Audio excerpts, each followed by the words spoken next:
Bonsoir chers lecteurs, bonsoir Yves. Bonsoir Anouk. Aujourd'hui, nous revenons avec un livre qui a été publié, je crois récemment, chez Gallimard, qui se prénomme Notes sur le chagrin, écrit par Chimamanda Ngozi Adichie. Alors, Chimamanda Ngozi Adichie est une écrivaine qui est déjà assez connue. C'est une romancière à succès qui est originaire du Nigeria et qui traite à la fois du féminisme dans ses livres en général, de l'immigration, du sexisme ou encore des questions raciales, ce qui a fait très vite d'elle une icône culturelle au-delà des frontières du Nigeria. Alors elle a été lue partout dans le monde, elle a été souvent récompensée par des prix importants, elle est devenue, comme je le disais, une véritable icône du féminisme et elle a été surtout connue pour son livre Americana.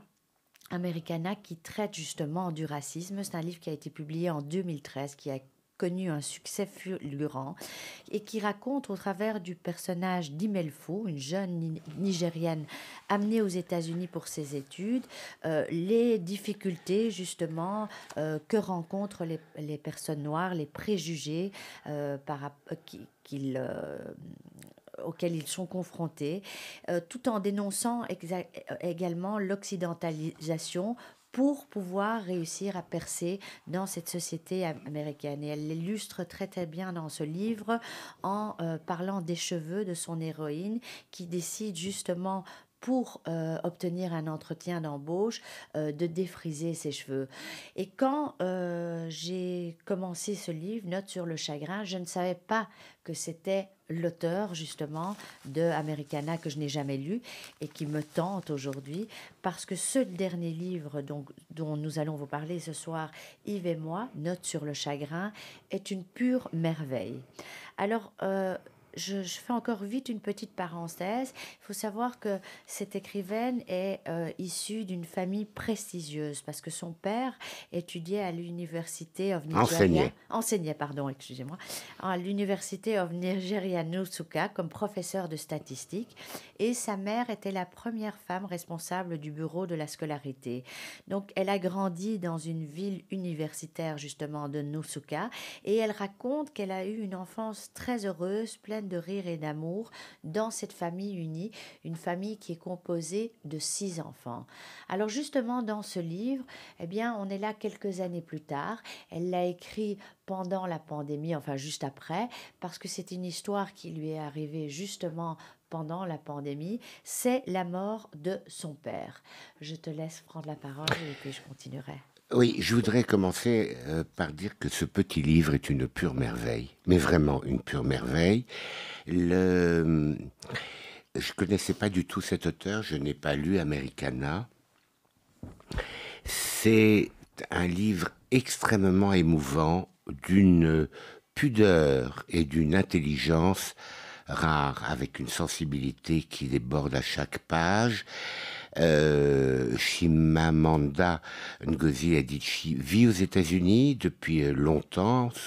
Elle a un enfant et le livre peut se décomposer très schématiquement en deux parties. Il y a d'une part tout ce qu'elle raconte sur ce qui est éprouvé au moment même de la mort De son père. de son père, comme elle dit d'ailleurs, plus jamais je ne reverrai mon père. Donc elle prend conscience de la signification du mot jamais. Ça, c'est une chose. Et puis, la deuxième chose est l'histoire même de cette famille. Et tout ça est racontée par toutes petites touches.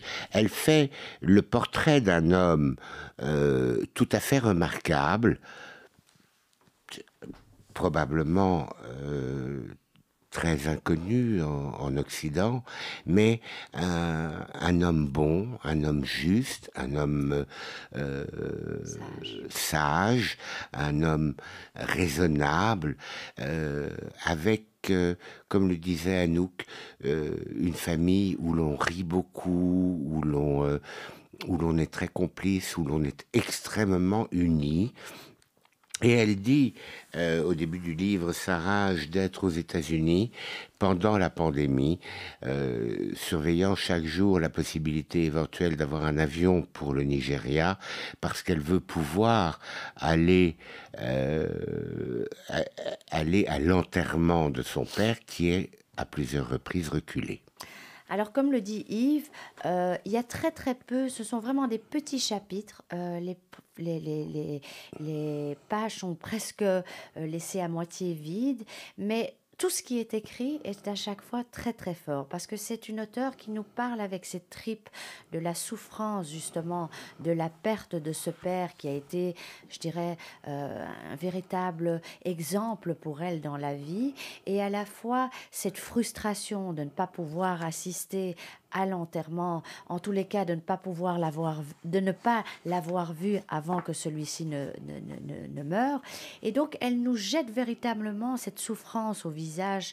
Elle est perdue, elle est étrangère à cette mort d'un proche, en l'occurrence son père. Et donc elle Elle, parle. pardon, elle décrit très très bien au début du livre le déni. Ça n'est pas possible, ça ne peut pas arriver, pas à lui, pas à nous. Tout à fait. Et elle dit également aussi que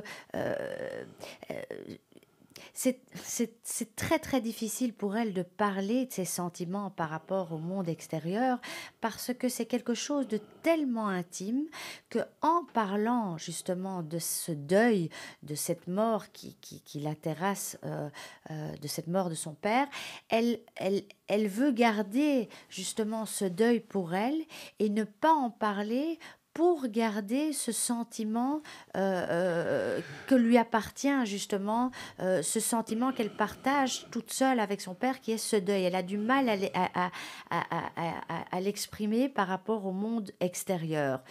Et donc, ce qui est magnifique aussi, c'est que avec des mots très simples, elle raconte au fait donc sa douleur, mais en même temps, on sent cet héritage culturel africain, parce qu'il y a plein d'imageries magiques qui sont héritées justement du peuple africain. Et donc, c'est un langage très particulier, mais qui est beau en même temps, qui est poétique et symbolique. Oui, c'est Anouk a absolument raison, un livre d'une grande poésie, c'est un livre d'une grande pudeur. Elle a du mal à partager ses sentiments à propos du deuil avec les gens qui sont autour d'elle, parce que c'est une manière pour elle de conserver son père Exactement. pour elle-même. Et donc, et d'autant plus qu'elle elle dit assez clairement qu'elle avait avec lui une relation tout à fait privilégiée, et on imagine très bien, parce que c'est une écriture très simple, comme le disait Anouk, le, mais, mais on imagine très bien cette espèce de couple du père et de sa fille, la complicité, les rires ensemble, les gestes qu'elle a, parce qu'à partir d'un certain moment, quand son père commence à perdre ses cheveux, elle a l'habitude, pour l'ennuyer, de passer sa main sur son à elle, sur son début de calvitie, et lui, avec beaucoup de douceur, tape sa main, mais il la touche à peine, simplement pour la lui faire retirer. C'est un homme fondamentalement bon. Elle raconte une scène où sa propre fille, elle, a 3 ans. Ils sont je ne sais pas s'ils sont à ce moment-là au Nigeria ou aux États-Unis, mais en tout cas, l'enfant de 3 ans veut sauter le petit déjeuner et pour aller jouer immédiatement. Et la nounou, évidemment, veut la forcer à prendre son petit déjeuner. Alors le père intervient, il prend l'enfant dans ses bras, sur ses genoux, il dit à la nounou de débarrasser et de laisser l'enfant jouer. Et il y a dans ce simple mouvement toute la bonté de cet homme. On le sent. C'est vrai. Quand je parlais également d'imagerie africaine, on sent aussi très très fort à travers ce livre les coutumes africaines dont nous, Européens, ne sommes pas habitués. Par exemple, elle raconte que quand sa mère est devenue veuve, alors les autres veuves, les autres femmes sont venues lui expliquer la coutume que à chaque fois, à chaque fois qu'une femme est veuve, elle doit se faire raser la tête. Et donc, directement, ses frères se sont empressés de lui dire à sa mère que c'était ridicule et qu'il n'en était pas question. Mais comme ce sont des gens qui sont emplis de traditions, même s'ils ont toujours été intégrés dans la société américaine, eh bien la mère dit que évidemment elle le fera et il n'y a aucune raison qu'elle ne le fera pas parce qu'elle le fera pour Daddy. Il y a d'autres exemples qui sont magnifiques. Mais ce qui m'a frappé aussi surtout, c'est une phrase, c'est justement la dernière phrase du livre, où elle dit: «J'écris sur mon père au passé et je n'arrive pas à croire que j'écris sur mon père au passé.» Tout est simplement dit. Le choc Absolument. est tellement fort que, voilà, il n'y a pas de possibilité d'en parler, il n'y a pas possibilité même de s'imaginer que c'est vrai. Oui, c'est-à-dire que elle raconte très bien comme, elle n'arrive pas à concevoir qu'elle ne reverra plus jamais son père. C'est quelque chose qui est, heu, au-delà finalement de sa capacité de compréhension. C'est pour ça que je parlais tout à l'heure de déni. Le déni d'ailleurs lui dit l'un de ses frères est quelque chose de bon en ce moment, parce que la douleur est tellement foudroyante que dénier la mort atténue momentanément la douleur, mais elle n'est absolument pas dupe. Elle sait très bien que dans les minutes qui suivent, tout va revenir. Et elle décrit très bien la profondeur du chagrin, en se remettant d'ailleurs elle-même en cause à ce moment-là et en disant que elle se souvient de ce qu'elle disait à ses amis qui perdaient un être cher, il allait falloir affronter le deuil, etc., etc. Et elle dit, en fait, personne ne peut comprendre ce que c'est avant d'avoir vécu le chagrin. Et c'est un quelque chose d'extrêmement fort et qui va être le fil conducteur de ce livre, parallèlement au portrait du père. C'est la difficulté à rencontrer, parce qu'elle dit nous n'y étions pas préparés. D'expérience, je sais qu'on n'est jamais préparé à ce genre de choses. Nous n'y étions pas préparés et elle fait la découverte du chagrin, d'un grand, vrai, authentique chagrin. Pour elle, c'était finalement, même si elle ne le dit pas, elle prend conscience à ce moment-là que jusqu'à présent, la notion de chagrin même était une abstraction. Et là, cette abstraction devient réalité. D'ailleurs, Et elle le dit très bien parce que je reprends et je m'excuse de t'interrompre. non, Elle non, je t'en dit à un prie. certain moment, elle dit: «Le chagrin est un enseignement cruel. On apprend combien le processus du deuil peut être brutal, combien il peut être lourd de colère. On apprend combien les doléances peuvent paraître creuses. On apprend combien le chagrin est question de langue, l'échec de la langue et la tentative de s'y raccrocher.» Donc c'est exactement ce que tu dis finalement. Oui, absolument. Et elle parle des condoléances. Et ce qu'elle dit des condoléances est d'une telle justesse. Elle dit que les condoléances sont creuses et que à côté de tout ce qu'elle peut entendre, finalement, ce qui la choque le moins est d'entendre simplement «je suis désolé» et non pas C'est une sorte de les tralala. phrases convenues que les gens ont l'habitude de prononcer dans ce type de situation. C'est un livre non seulement d'une sensibilité impressionnante, mais c'est en même temps un livre d'une très très très grande intelligence. Elle, je redis ce que je disais tout à l'heure, tout est dit par petites touches, Ouais. petit à petit, elle construit quelque chose à partir d'un événement qui, dans sa vie, est un cataclysme. Euh, et on peut imaginer tout de même qu'elle a apprivoisé le deuil puisqu'elle a été capable d'écrire, ou alors l'écriture est pour elle une façon d'apprivoiser son deuil. Alors, moi, ce que j'ai aussi ressenti à travers son écriture, c'est que enfin la mort de son père justement, fait prendre conscience à elle-même de la fragilité et de l'instantané de sa propre vie et la remet finalement face à sa propre mort. Et je pense que c'est ça aussi, c'est que ce père il y a toute une lignée familiale et là, elle se retrouve confrontée justement à sa propre mort et à la fragilité de l'existence. Elle dit aussi, parce que c'est vrai ce que dit Yves, il y a une économie de mots, c'est une écriture puissante, il n'y a pas de fioriture, c'est vraiment, elle dit juste assez ce qu'il faut dire et ces phrases sont très fortes. Je reprends quelques passages que j'ai soulignés. Elle dit: jamais est entré dans ma vie pour y rester, jamais semble si injustement punitif. Pour le restant de mes jours, je vivrai en tendant les mains vers des choses qui ne sont plus là. Donc toutes ces phrases sont des véritables coups de poing. Moi, il y a encore une chose sur laquelle je veux insister, c'est que j'ai beaucoup aimé la partie culturelle, les coutumes qu'on ne connaît pas, nous, Européens. Et elle raconte à un moment quelque chose qui est fantastique. Elle raconte que son père, quand à l'époque il se faisait photographier, il était souvent raide sur les photos parce que il avait grandi à une époque où la photographie était liée à un événement officiel. Et donc on s'habillait, on posait. D'ailleurs, quand on voit les photos africaines, souvent, on voit... Pas seulement africaine, européenne aussi. Oui, oui, c'est vrai, mais encore plus, on voit le modèle qui est habillé, qui est posé devant l'homme au trépied, qui est mal à l'aise. Et voilà, c'est tous ces petits détails qui, en même temps, nous permettent de nous apprendre très peu sur une culture, finalement, qu'on ne connaît pas, mais qui est quand même tellement chaleureuse aussi, tellement... oui, tellement chaleureuse.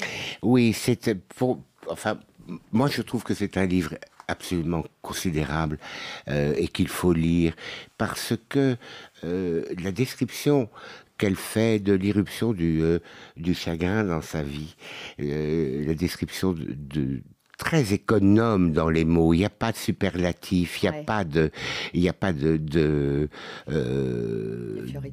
répétition, de redite, de redondance. Il n'y a rien de tout ça. C'est une écriture extrêmement sobre. Euh, Quand elle parle de l'irruption du chagrin, quand elle dit, pardon, elle dit, autrement que de la manière dont moi je vais le dire, mais elle prend conscience de la signification de jamais plus. Quand elle réfléchit, la mort de son père la renvoie à la fragilité pour chacun d'entre nous de la vie elle-même. Je trouve que ce livre touche à l'universalité parce que l'on soit aux États-Unis, en Europe, en Afrique ou en Europe, On est tous égaux par rapport à ça. nous sommes tous égaux Ouais. à la fois devant la mort de ceux que nous aimons et nous sommes tous égaux devant le chagrin. Je veux dire, c'est ça qui en fait un livre énorme de mon point de vue. Et puis aussi, comme tu le dis très bien, elle nous permet d'oser questionner notre propre vie, nos réactions face au deuil. Donc finalement, comme le dit Yves, c'est un sujet tellement personnel, mais à la fois tellement universel. Et c'est cette façon dont elle a de le rendre qui est justement magnifique. Alors, il y a très peu de pages, et c'est 100, ça, tout rond. 100 pages. Et donc, c'est vraiment ça la force du livre, c'est en quelques pages. Le plus important est écrit. Oui, parce que c'est un livre qui est tout ce qu'on veut sauf baratineur. Ouais. Il n'est pas baratineur pour deux ronds. Elle ne fait pas de la littérature autour de la mort, autour du chagrin. Elle écrit, c'est pas la même chose. Elle n'essaye pas d'enjoliver les choses. Elle n'essaye pas de faire une belle œuvre. C'est pas ça la question. Moi, ça m'a donné le sentiment. C'est un livre que je n'ai pas lâché. Elle m'a donné le sentiment que, à travers le récit qu'elle en faisait, elle d'une certaine manière, tout en racontant une histoire personnelle. Elle racontait, comme je le disais il y a un instant, une histoire absolument universelle, mais c'est fait comme c'est presque un acte thérapeutique. Ouais. C'est le sentiment que j'ai eu, en tout cas, en le lisant. C'était pour elle un acte thérapeutique. Elle mettait sur papier ce qu'elle ressentait très profondément. Elle est très attachée au papier, elle le dit, enfin aux notes, elle le dit à un moment donné. Il est possible que on retrouve cet épisode dramatique pour elle de sa vie dans une œuvre ultérieure. Le, je sais pas, pour moi c'est un chef-d'œuvre, j'ai pas d'autre mot. C'est un chef-d'œuvre. Il n'y a rien à ajouter, rien à retirer. C'est Merci beaucoup. merveilleux bouquin. Merci beaucoup, Yves. On vous le recommande. On vous le recommande très très chaleureusement. Note sur le chagrin de Shimananda Ngozi Adichie chez Gallimard. Merci, à bientôt. À bientôt.